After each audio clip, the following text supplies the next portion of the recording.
do it over me. All right, here's the story. Ready? Story. A story. Baal Shem Tov story. That's what I just finished saying. Story. Here is a story. Baal Shem Tov story. Once a Baal Shem Tov, a strange story. What's this? What's this? 1 second. Oh. My pointer moved on. Okay. The Baal Shem Tov once sent one of his pupils to, he told him he wanted to go to India. So he went, the guy, what he should do there, he said, you'll know when you get there. So he bought a ticket and set off to go to India. It's on the fourth, fifth day, it's like a 2-week journey, whatever. On the fourth, fifth day of the journey, so the ship sank. Ship sank. There was a terrible storm, whatever it is. The ship sank in the middle of the night, and this pupil just happened to be. There's several stories that are like this, by the way, but this is an unusual one. So he grabbed a hold of a piece of wood or something, and one of the lifeboats happened to float by, and he yelling out for anybody. He climbed into the lifeboat, and he's freezing cold. It's in the water, and he's screaming out, "Is anybody alive? I'll come in." Nobody's alive. He just hears the wind blowing and the waves and everything like that. A frightening situation. And in the lifeboat, so there's a blanket, a little bit of food over there, whatever. And there's like a canvas that he can pull over the top. So he pulls over the top and covers himself with he falls asleep. And he doesn't know how long he's asleep, but all of a sudden he feels that his little boat is not moving anymore.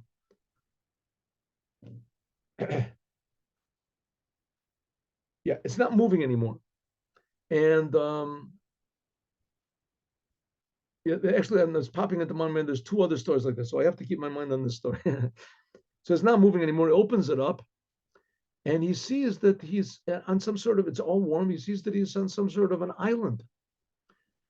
So he gets out of the boat and he thanks God that he's still alive. And he wants to eat something. He doesn't know. So he looks, there's a fruit or something. He sees it's edible, he eats the fruit. And he's walking around looking to see where he is. He's sort of worried. Maybe there's wild animals. And suddenly he sees that there's a road. A road, like a paved, like a sidewalk or something.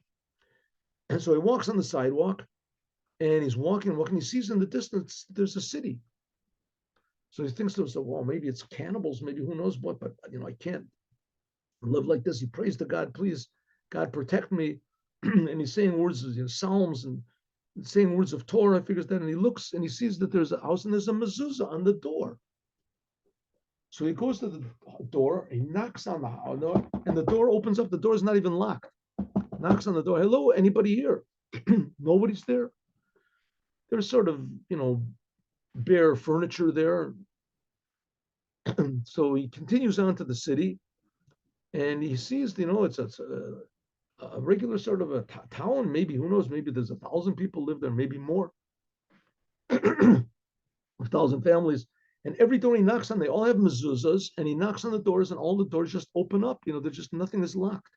And there's a sort of a grocery store over there. He goes in, and he eats some food. He writes a little note, says, "I'm a Chassidic of the Baal Shem Tov. I ate your food. I ate some dried fish. I ate some this, and I drank some water and this." It's very strange. He doesn't know what's going on, but he's tremendously tired. So he goes to one of the houses, and he writes. First of all, he writes a note. Please do not be scared. I'm sleeping in your front. He writes it in Hebrew because he figures if these people have mezuzahs, they must know Hebrew. And he puts it on the front door, and he goes into this house in front of this big window that's so that people won't be afraid. They'll see that he's in the house, and he goes to sleep. Doesn't know how long he sleeps, but he hears a big noise. He opens up his eyes, and he sees that the street is filled with people, all Jews. But they're dressed like, with like sort of togas on. It's like, who knows how long ago. Like sometimes you see, the Yemenites, sometimes they're dressed like that. Anyway, they're all rushing and rushing. So he goes out and he says, Shalom Aleichem, warrior. But everybody's running. They said, no time. Inzman, Shabbat, no time.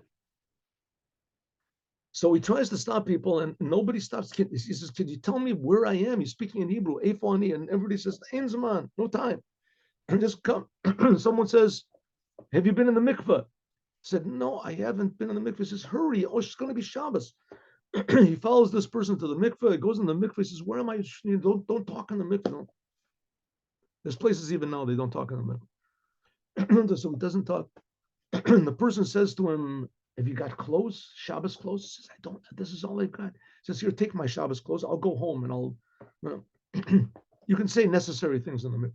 So he gives him the Shabbos clothes. He puts on this white garment. You know it is. Somebody else says, "Follow me to synagogue." He says, "Where am I?" He says, "Come in, no time." So they go sit down in the synagogue, and he sits down to give him a place, and he asks the person, "Can you tell me, where am I? What's going on over there?" Shh, we don't talk in the synagogue. Suddenly, everybody stands up, and they look to the door, and there comes in this holy person, this radiant, holy person comes into the door. Everybody stands up, and the holy person goes to the front, and he gives a sign to the cantor, and the cantor starts singing these psalms of King David, just beautiful, such a beautiful voice. And everyone is seeing this, or Chassid feels like he's elevated into another world. Just such beautiful prayers. He's never heard such a thing like this before. And it's interesting because these are not right, these are interesting prayers. Some of them he's never heard before. So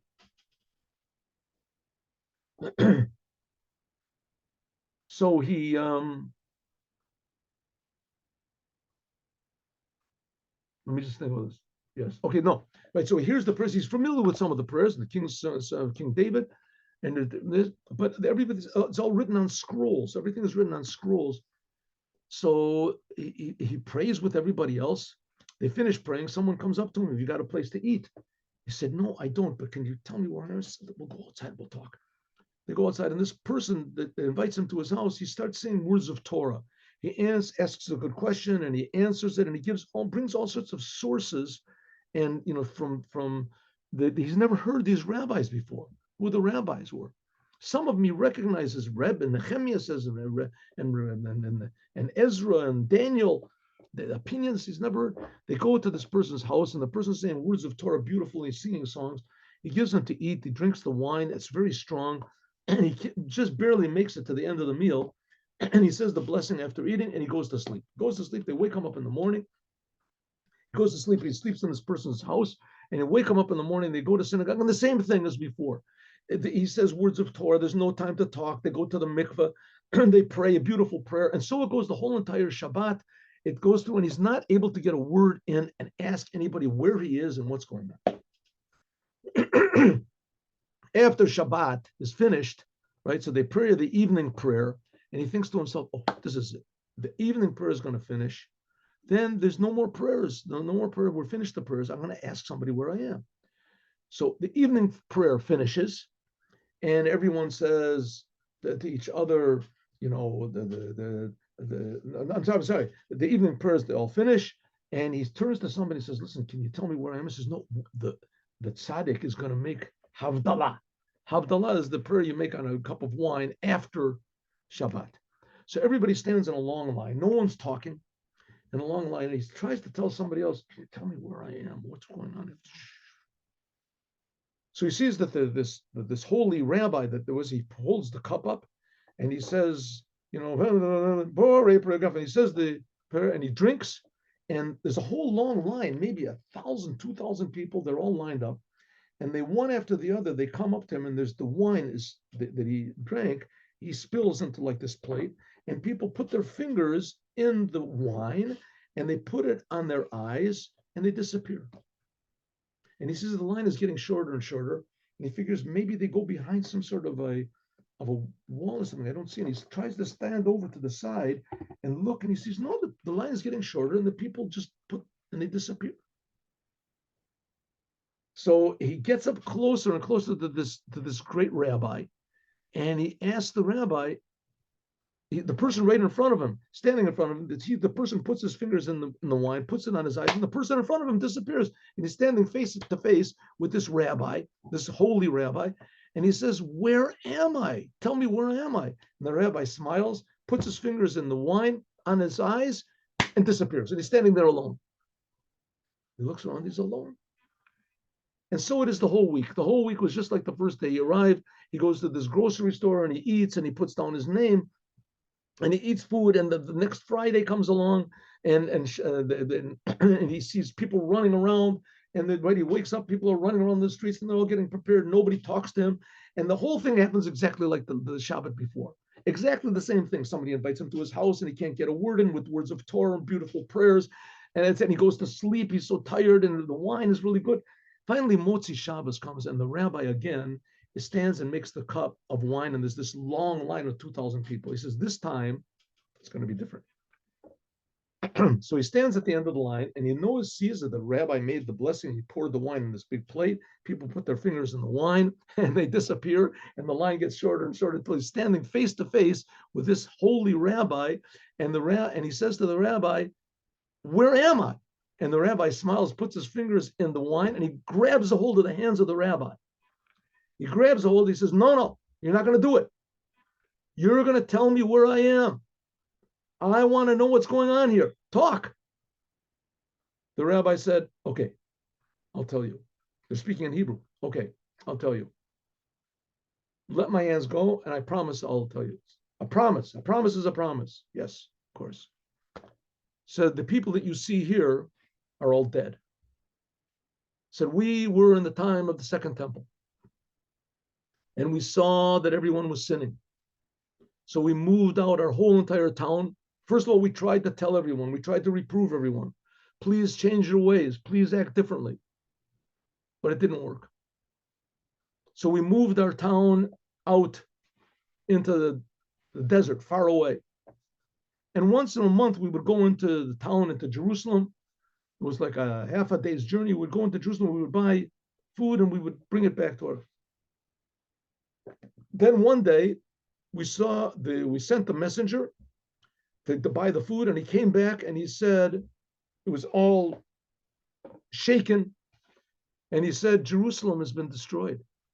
The Holy Temple has been destroyed. The Romans have destroyed everything. And we were so heartbroken that true, the Romans didn't know that we were there. And so, but everyone was so heartbroken that first of all the old people, they all died. And then after that, the younger people, until finally, within the course of 1 year, everyone died from a broken heart. And we went up to heaven. And in heaven, they decreed that all of you can go to heaven, stay in heaven, the highest levels of heaven. Anyone who mourns to this degree on the Holy Temple deserves the highest levels of heaven. But they said, but if you want to, we'll give you another choice. You can spend 6 days in heaven and 1 day on this world, Shabbat. Shabbat is like the world to come. Shabbat is even higher than heaven. The world to come is going to be in this physical world, going to be godliness in this world. That's what Shabbat is. You can choose what you want, either total heaven or 6 days in heaven and 1 day Shabbat in this world. And that's what you saw. 6 days we're up in heaven and 1 day we come down. That's the day that you saw the Shabbat that we're here. Now, says this holy man, because you know our secret, is you have a choice. Either you can be one of us or you have to leave. You can't remain here. You have to leave. So the person says, well, listen, go to heaven. It's pretty good, stay in heaven. Who knows if I'll go to heaven from this world? This world is filled with all sorts of temptations and difficulties, and maybe I won't make it to heaven. Not everybody gets to heaven. And here I got, free heaven. I'm going to be to heaven. And my wife the family already probably thinks I'm dead. The ship sank. So they got over it and go to heaven. It's pretty good. So what am I thinking? How can I think these thoughts? What do I care about heaven? I want to be with the Baal Shem Tov. What do I care about going to heaven? I want to be with the Baal Shem Tov. I want to serve God. I said, I want to go home. I want to go back to the Baal Shem Tov. I want to serve God in this world, but how am I going to get back home? How can I get back there? The ship sank. I'm not a sailor. I haven't got a ship. I haven't got anything. How am I going to get back? So this wise man said, no problem. He takes out this piece of parchment from his toga, holds it up to him, and he says, see this parchment? This parchment, I have a piece of parchment. This parchment has written on it, I'll unfold it. It has a name of God written on it. You look at this name of God, and the whole room will start to become dark around you. And the letters will start to become like flame. As soon as that happens, close your eyes, imagine those letters that are there, and you'll fly in the air. Don't open your eyes. When you feel your feet hit the ground, then you'll be in any place that you imagine. When you're flying through the air, think about Mezibus. You want to be in Mezibus, that's where the Baal Shem Tov was. Think about Mezibus, when you're flying through the air, it'll take you about a minute, 2 minutes. When your feet land on the ground, you'll be in Mezibus. But take this parchment that I have and throw it up into heaven, and my hand will come down and take it from you. All right? Said, okay. Takes out the parchment, gives it to him, opens it up, looks at it, the whole room becomes dark. The letters start glowing. He memorizes the letters, closes his eyes, memorizes. He feels that he's flying through the air. He thinks, Baal Shem Tov, Mezibus, Baal Shem Tov, Mezibus. After 2 minutes, 3 minutes, his feet land on the ground. Opens up his eyes. There he is. He's in Mezibus. He remembers what the person says. He says, takes the piece of parchment and he throws it up to heaven, throws it up. But while his hand is back, throws it up to heaven. Somebody grabs a hold of his hand from the back. He says, no, I have to throw it up in heaven. He turns around and it's the Baal Shem Tov. The Baal Shem Tov takes the parchment. He says, that's the reason I sent you. I need this parchment in order to go to places quickly, to fly from one place to the other. And that's how the Baal Shem Tov had the power, the ability to get in his carriage and to travel to distant places in just a few days, is through this parchment that he received from the man. And that's this week's story. Have a good day with Mashiach now. A good Shabbos with Mashiach. This is Shabbos Mevorchim, by the way. Shabbat Mevorchim, the Shabbat which blesses the whole entire month to come, the month of the receiving of the Torah. New Torah, we'll get a new Torah from Hashem, a new awareness of the creator of the universe, a new feeling of meaning in life and in serving the creator and making this world a better place. Have a good day with Mashiach now. Yechia Melech, the Rebbe of Lubavitch, he's the Melech of Mashiach, and he's teaching us how to improve the whole world now. Shabbat Shalom.